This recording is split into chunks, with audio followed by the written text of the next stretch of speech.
These 2009 and 2011 comparisons that Sean was making with Kay Adams yesterday, and does this team have any similarities to the championship team in '09? Sean said, yeah, you can feel it. There's some veteran acquisitions that came in the offseason of 2008. You get Malcolm Jenkins in the first round as a free safety. You could liken Malcolm Jenkins to Jahdae Barrett a little bit. Not necessarily the same exact player, but you bring in Darren Sharper, one of the hottest hitting safeties in the league, coming over from Green Bay that year, while not the same position. Speaking of energy and force and captain of your defense, Darren Sharper is your Dre Greenlaw. He is your Talanoa Hufanga. Breaking news from Shams. The Carolina Hurricanes owner Tom Dundon has agreed to buy the Portland Trail Blazers from the estate of Paul Allen for the valuation of $4 billion. So the Portland Trail Blazers, the latest franchise in the Major Four, to be sold for a wild amount of money. The Blazers, $4 billion to Carolina Hurricanes owner Tom Dundon. Could you have two professional franchises that you own that are further distance from one another? No, not really. You sure can't. I don't know. Like Kroenke's got. You could technically be the owner of the Seattle Seahawks and also like the Miami Heat. The Kroenkes have the LA Rams, and they also have don't they have Arsenal? That's pretty far away. Yeah. That's a continent and an ocean. Yeah, it's a lot. It's quite a bit. It's one of the largest continents. I mean, yeah, that's a long ways. Is it too much for me to think that the Darren Sharper type of acquisition that transformed the Saints from a good team to a great team, is that the same thing? Is it too much to just go, well, we had this guy, and we also brought in a hard-hitting safety that feels like he's the energy driver on this year's team? Is it too elementary to go, oh, yeah, that's the reason why they're going to jump from getting beat 31-7 to competing for the AFC? Don't for one second think that Sean Payton doesn't look back at the offseason of movement, the offseason of who they took in 2009, and truly went out of his way to play his role in making it feel like 2009 again. Dude, we coaches we're incredibly superstitious.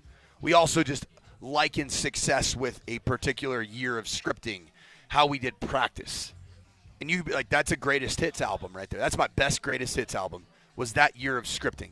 That was also my greatest hits album of adding different types of players to a roster. I think that you bring up a really good point, man, that you will go out in your first-round pick and you get a kind of a luxury defensive back. Yes. Same thing happened in New Orleans in 2009. Yes. You go out and get a presence, like established presence as a safety that is he's a bad mamma jamma. He's a dude that roams, he'll hit you, he'll get his hands on footballs. That was Darren Sharper. That was a dude.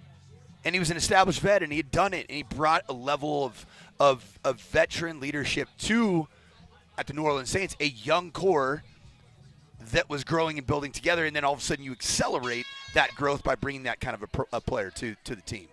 And I don't know who we would have maybe for Dre Greenlaw in terms of, I don't know if there's a 2009 comp or even a 2011 comp for bringing a linebacker. What's my guy? Is it Davis? I always forget the guy's name. The linebacker still playing that Sean Payton brought into the Saints organization. Oh, I know who you're talking about. I don't know his first name though.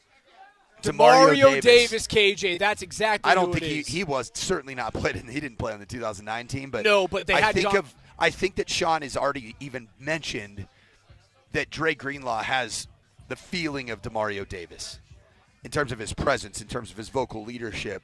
You know who the linebacker is? Who? It's Jonathan Vilma.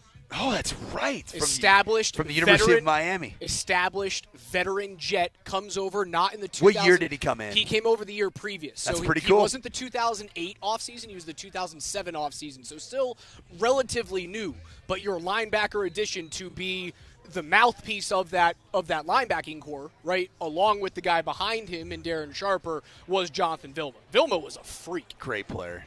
And he had a season-ending knee injury the year before he got to New Orleans. Like, the parallels are crazy. And the parallels are probably slightly intentional, Raj. That's my point.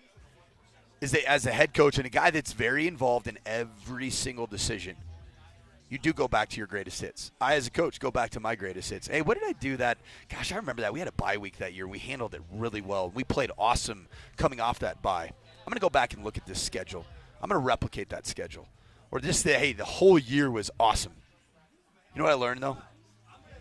By doing that, a lot of times, for me, recreating the 2014 Boise State season where we led basically every offensive statistical category, where Jay Ajayi just ran roughshod over everybody and anybody, where we won a Fiesta Bowl, and we ended up having future NFL players like Brett Rippon, and I already mentioned Jay Ajayi and DeMarcus Lawrence, some really good players.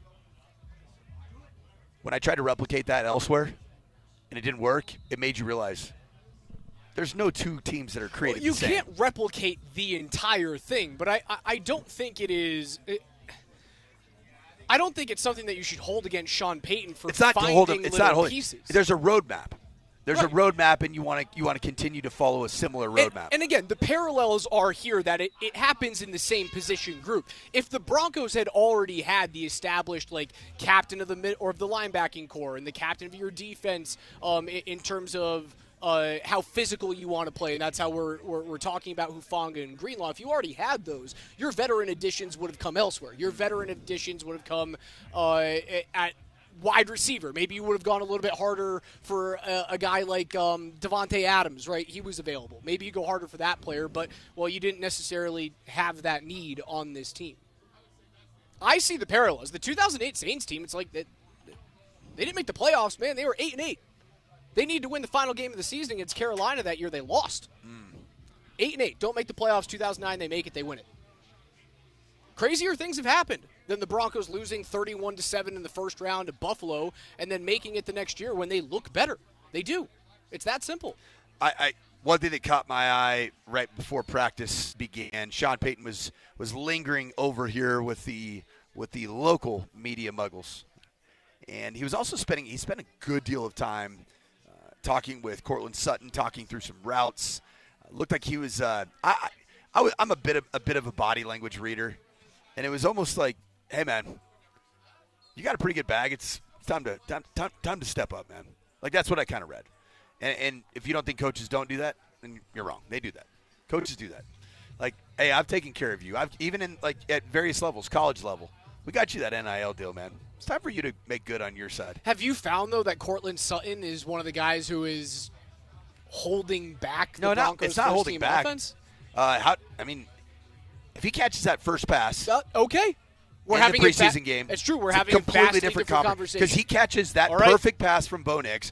Bo Nix is now 2 for 2 with a great completion to Troy Franklin on an RPO hitch that got 9 yards. That ball down the field is probably, 24, 26 yards? You're 2 for 2 now for more yards than you ended up throwing for in 11 attempts. Even if you punt in those next 4 downs. And you're probably not going to, right? Because you're rolling. Likely Bo's not. in rhythm. And it feels completely different.